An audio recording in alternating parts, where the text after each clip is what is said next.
This is a brief version of the preceding, which unfortunately didn't get onto the one set of videos, but it got onto the high quality set. So I'm going to summarize what we did there. We simply have x values 0.8, 3, and 6. So and y values that go along with that are slopes of 0.1, 0.75, 2.2.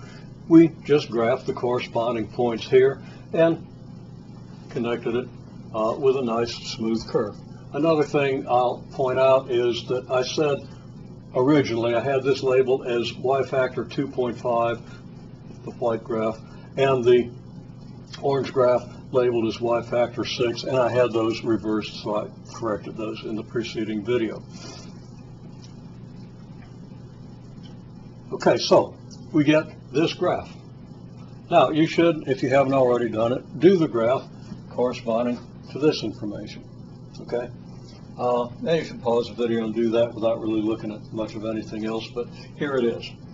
Okay, so we have x values 6, 3, 1, and so forth. Those are the values, those are the coordinates at which the tangent lines have touched the graph, and we have corresponding slopes of those tangent lines, 0.6, 1.15, and 1.3. So we mark the y scale from 0 to 1.5, x scale from 0 to 6.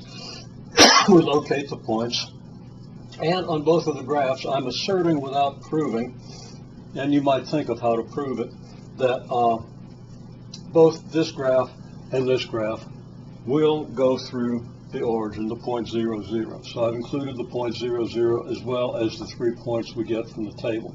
So there's the graph. Now the big deal here is that there's an important difference between the two graphs. This graph is concave up, this graph is concave down. This graph increases at an increasing rate. It increases faster and faster. That means your slopes for the white graph are not only going up, but they're going up faster and faster as we move along the x-axis.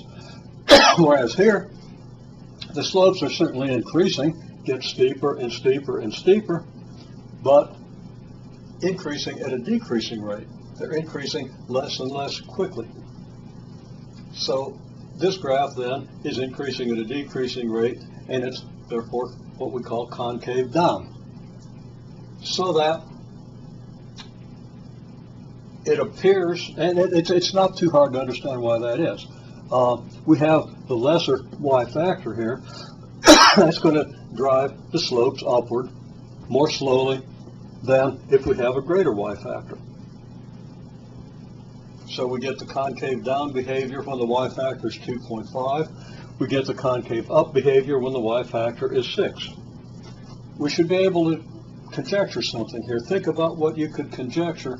What's going to happen if you change the y factor gradually from 2.5 to 6? You're going to go from a graph that looks like this to a graph that looks like this.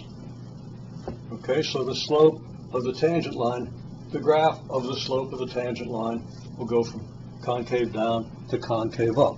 Now, what happens right between concave down and concave up? Well, right between concave down and concave up, there's straight line. Okay, so if you have a straight line graph, there's going to be some y factor that makes that happen.